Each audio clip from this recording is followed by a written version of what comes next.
अस्सलाम वालेकुम, welcome back to my channel and welcome back to another video. Hope so कि आप सब लोग बिल्कुल ठीक होंगे। आज मैं आपके साथ बहुत ही ज़बरदस्त रेसिपी शेयर कर रही हूँ, चटपटे से नरगिसी कोफ्ते, वो भी हम चिकन के बनाएंगे और ये बहुत डिलीशियस बनते हैं। जिस तरह के दावतों में अक्सर होता है सोचते हैं कि क्या बनाएं, कुछ डिफरेंट बनाएं, तो ये रेसिपी दावत मेन्यू के लिए बहुत आइडियल है। तो बिना टाइम वेस्ट किए चलते हैं रेसिपी की तरफ। चैनल पर न्यू है तो जल्दी से सब्सक्राइब कर लें। सबसे पहले हमें यहाँ पे चाहिए बोनलेस चिकन। अच्छा, मैंने 1 किलो चिकन लिया और इसको मैंने बोनलेस करवा लिया, जिसमें मैंने एक जो है वो चेस्ट पीस लिया था फुल, उसको बोनलेस करवाया, और हाफ जो है वो मैंने लेग पीस लिया था, उसको बोनलेस करवाया। लेग पीस इसमें ऐड करना ज़रूरी है क्योंकि अगर हम सिर्फ चेस्ट पीस का बोनलेस लेंगे तो वो उतना जायका मज़े का नहीं आता है। साथ में मैंने थोड़ी सी चर्बी ले ली थी, फ़ैट जो चिकन के थाई की फ़ैट होती है उससे बहुत डिलीशियस और जूसी कबाब बनते हैं। उसके बाद यहाँ पे मैंने मीडियम साइज़ का एक प्याज लिया है, उसको मोटा मोटा से काट लिया था और इसको हम चॉपर में चॉप करेंगे।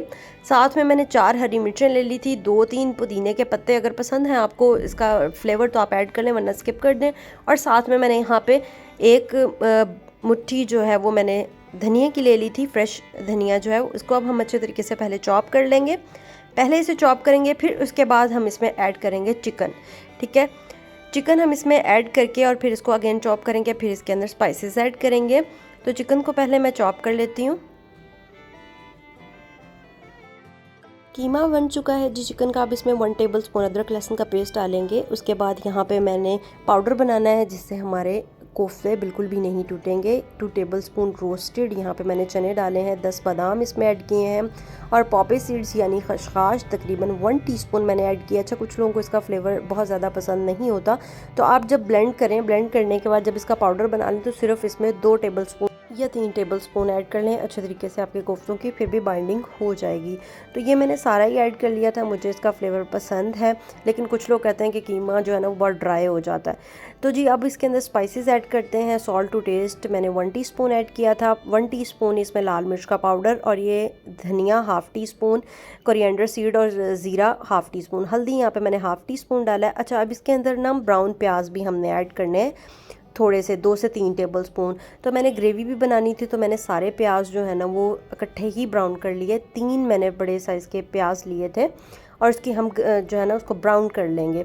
कुछ ग्रेवी में डाल लेंगे और कुछ कोफ्तों में डाल लेंगे। तो ये जी हमारे ब्राउन हो चुके हैं प्याज, और ये मैंने तकरीबन 2 से 3 टेबल स्पून ब्राउन अनियन इसमें ऐड कर दिए हैं, और अब हम इसको अच्छे तरीके से ब्लेंड कर लेंगे।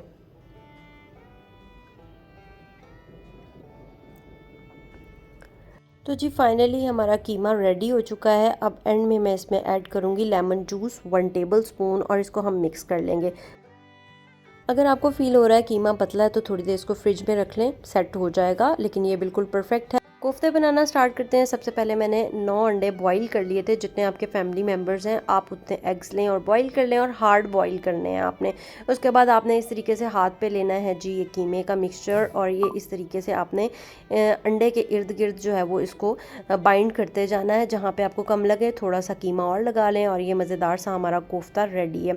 यूजुअली क्या होता है कि जब हम दावत प्लान कर रहे होते हैं घर पे, तो वही एक टिपिकल एक होता है कि कढ़ाई हो जाए या कोई गोश्त के साथ सब्ज़ी हो जाए। कुछ डिफरेंट होना चाहिए, कुछ डिफरेंट सालन होना चाहिए, कोई डिफरेंट ग्रेवी सी होनी चाहिए, मज़ेदार सी, जो प्रेजेंटेबल भी लगे और टेस्ट में भी बहुत बहुत डिफरेंट और डिलीशियस हो।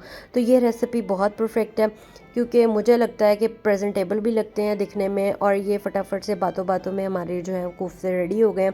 अच्छा, कुछ जो है वो कीमा थोड़ा सा बच गया था तो फिर मैंने जो है ना वो गोल कोफ्ते बना लिए छोटे छोटे। अब हमने क्या करना है, जिस ऑयल में मैंने प्याज ब्राउन किए थे उसी ऑयल में मैं कोफ्ते फ्राई कर लूँगी। हमने इसको बहुत ज़्यादा कुक नहीं करना है, सिर्फ इसके ऊपर लाइट ब्राउन सा कलर देना है ताकि जो है वो एग के साथ अच्छे तरीके से मीट ऊपर चिपक जाए, कुक हो जाए। बाकी का हम इसको ग्रेवी में पकाएंगे। तो यहाँ पे मैंने सारे इसी तरह से कोफ्ते फ्राई कर लिए थे। ग्रेवी के लिए जो मैंने प्याज ब्राउन किए थे वो और दही, इसका हम पेस्ट बना लेंगे। और यहाँ पे फिर मैंने वही ऑयल यूज़ किया था। आप भी कहेंगी आप भी वही ऑयल यूज़ करी जा रही हैं, लेकिन ऑयल ये ठीक था। अगर आपको लगता है कि ज़्यादा ऑयल जो है वो आपका कुक हो गया या जल गया है तो फिर आप मत यूज़ करें, क्योंकि फिर ग्रेवी में थोड़ा सा ना जले जले का टेस्ट आएगा, कड़वापन आ जाता है। तो यहाँ पर मैंने दालचीनी, बड़ी इलायची, 1 और 3 छोटी इलायची और इसमें मैंने एक जो है ना वो टुकड़ा जवित्री का ऐड किया था। 2 मिनट के लिए उसको हल्का हल्का सा हमने फ्राई कर लिया क्योंकि ऑयल तो पहले से गर्म था। उसके बाद यहाँ पे मैंने जो पेस्ट बनाया था ब्राउन प्याज का और दही का वो ऐड किया। अब इसमें मैं अदरक लहसुन का पेस्ट ऐड कर रही हूँ। अच्छा थोड़ा सा आपने ना पानी डाल लेना है ताकि ग्रेवी जले ना। उसके बाद यहाँ पे मेरे पास कश्मीरी लाल मिर्च है 1 टीस्पून और ये हल्दी है 1 टीस्पून। उसके बाद लाल मिर्च का पाउडर है 1 टीस्पून। कश्मीरी लाल मिर्च अगर आपके पास नहीं है तो स्किप कर दें, ये स्पाइसी नहीं होती है, ये सिर्फ अच्छे से कलर के लिए होती है। मुझे यहाँ पे नमक थोड़ा सा कम लगा था, मैंने और ऐड कर लिया। आप टेस्ट करके अपने टेस्ट के अकॉर्डिंग ऐड करें। उसके बाद यहाँ पे मैंने ग्रेवी को अच्छे तरीके से भून लिया और ये देखें ऑयल इसका बिल्कुल सेपरेट हो चुका है। अब मैं इसके अंदर ऐड करूँगी कोफ्ते। कोफ्ते ऐड करने के बाद आपने इसको तकरीबन 5 से 10 मिनट के लिए कोफ्तों के साथ अच्छे तरीके से इसको भून लेना है ताकि कोफ्ते जो हैं वो अच्छे तरीके से फ्राई हो जाएं और चिकन में से जो एक स्मेल होती है चिकन की वो ख़त्म हो जाए।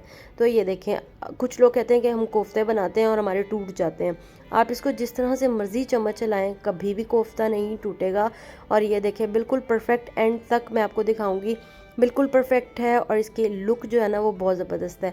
अब इसकी ग्रेवी के लिए मैं यहाँ पे 2 कप पानी डालूंगी। अगर आपको ज़्यादा शोरबा रखना है तो आप इसमें 2 से 3 कप भी पानी के ऐड कर सकते हैं। मुझे बहुत ज़्यादा शोरबा नहीं पसंद और बहुत ज़्यादा ड्राई भी नहीं पसंद क्योंकि हमने कोफ्ते के साथ इसको खाना है तो थोड़ी सी ग्रेवी होनी चाहिए। 10 से 15 मिनट के लिए मैंने इसको लो फ्लेम पे कुक कर लिया था।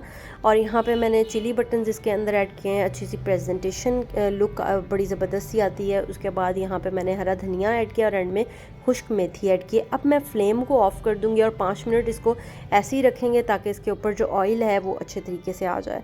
तो ये फाइनली हमारे कोफ्ते रेडी हो चुके हैं। लुक बहुत मज़े की, टेस्ट बहुत आउट क्लास। जब आप ट्राई करेंगे तो आप वाह वाह करेंगे क्योंकि ये वाकई में बहुत मज़े के थे। तो जी यहाँ पे मैंने सारे बाउल में निकाल लिए थे और अब मैं आपको इसको कट करके दिखाती हूँ कि देखें सॉफ्टनेस आप चेक करें कि कितनी ज़बरदस्त इसकी सॉफ्टनेस है। और ये देखें, तो जी सर्व करने का तरीका है कि आप बाउल में डालें और इसके ऊपर जो है वो एक कोफ्ता काट के रखें ताकि मज़ेदार सा लगे। फाइनली क्या बनाया है ये समझ में आ जाए। उसके ऊपर जी हरा धनिया ऐड करेंगे और बहुत सारी मेहनत के बाद फाइनली हमारी नरगिसी कोफ्ते की रेसिपी जो है वो रेडी है। और अगर अभी तक आपने वीडियो को लाइक नहीं किया तो ज़रूर लाइक कर दें और सब्सक्राइब नहीं किया तो ज़रूर सब्सक्राइब कर दें और अच्छा सा एक कमेंट करें क्योंकि आप कमेंट करते हैं ना तो सारी मेहनत वसूल हो जाती है, एप्रिसिएशन जब आपकी मिलती है। तो उम्मीद करती हूँ जी आज की रेसिपी आप लोगों को अच्छी लगी होगी। अब ज़रा मैं आपको इसको टेस्ट करके दिखाती हूँ। यहाँ पे मैंने खमीरी रोटी के साथ इसको खाया था, आप नान के साथ या बॉयल्ड राइस के साथ भी ले सकते हैं। तो ये देखिए कीमा कितना सॉफ्ट है और साथ में ग्रेवी, बहुत मज़े की रेसिपी थी। ज़रूर ट्राई कीजिएगा, इंस्टाग्राम पर पिक्चर लाजमी शेयर कीजिएगा। मिलूंगी आपसे नेक्स्ट वीडियो में, तब तक के लिए अल्लाह हाफिज़।